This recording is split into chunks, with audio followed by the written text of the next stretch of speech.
Assalamualaikum warahmatullahi wabarakatuh. Di sini kami dari kelompok 9 yang beranggotakan saya sendiri Nihaya Nur Aini dan rekan saya Nur Asyah.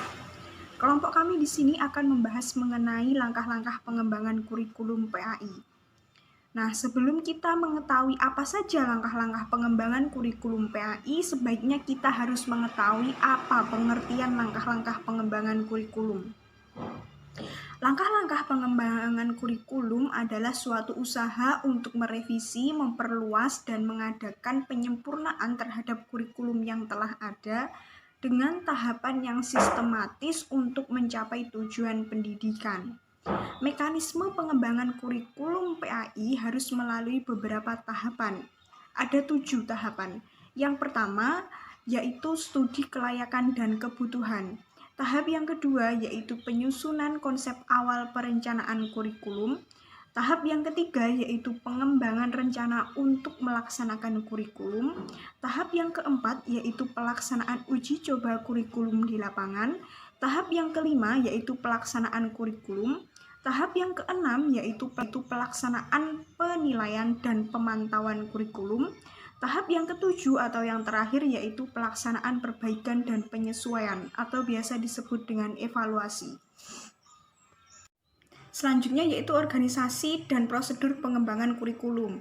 Organisasi kurikulum merupakan asas yang sangat penting bagi proses pengembangan kurikulum dan berhubungan erat dengan tujuan pembelajaran, isi bahan pelajaran, cara penyampaian bahan pembelajaran, dan menentukan bahan pengalaman yang akan disajikan kepada siswa.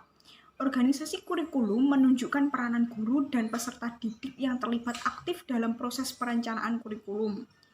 Prosedur pengembangan kurikulum tidaklah sesederhana sebagaimana yang kita bayangkan selama ini.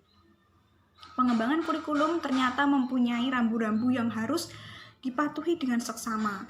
Jika tidak mengikuti aturan atau prosedur yang telah ditetapkan, maka akan mengakibatkan penyimpangan yang berakibat kualitas pendidikan tidak mencapai hasil yang maksimal. Dalam prosedur pengembangan kurikulum ada 3 tahapan. Yang pertama yaitu merencanakan, yang kedua yaitu melaksanakan, yang ketiga yaitu menilai. Mungkin itu yang dapat saya sampaikan, selebihnya akan disampaikan oleh rekan saya. Baik, saya di sini akan melanjutkan presentasi atau penjelasan dari teman saya. Saya di sini akan membahas tentang implementasi kurikulum dan evaluasi kurikulum. Di mana implementasi kurikulum itu yaitu sebuah proses penerapan ide, konsep, kebijakan atau inovasi dalam suatu tindakan praktis sehingga dapat memberikan dampak baik berupa perubahan pengetahuan, keterampilan maupun nilai dan sikap dalam suatu aktivitas pembelajaran sehingga peserta didik menguasai seperangkat kompetensi tertentu sebagai hasil interaksi dengan lingkungan. Terdapat 3 faktor yang mempengaruhi implementasi kurikulum. Yang pertama yaitu karakteristik kurikulum yang mencakup ruang lingkup ide baru suatu kurikulum dan kejelasannya bagi pengguna di lapangan. Yang kedua yaitu strategi implementasi kurikulum yang berupa diskusi, prosesi, dan seminar.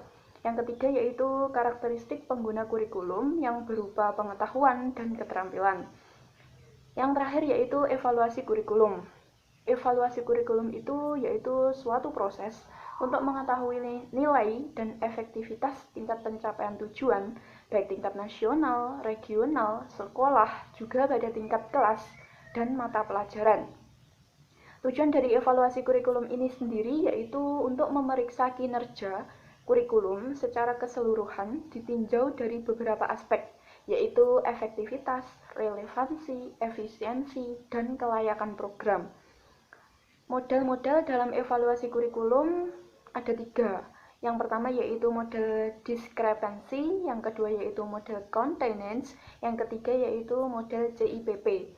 Nah, mungkin ini yang dapat kami sampaikan. Ada kurangnya dari kelompok 6, dari kelompok 9, kami mohon maaf yang sebesar-besarnya. Wassalamualaikum warahmatullahi wabarakatuh.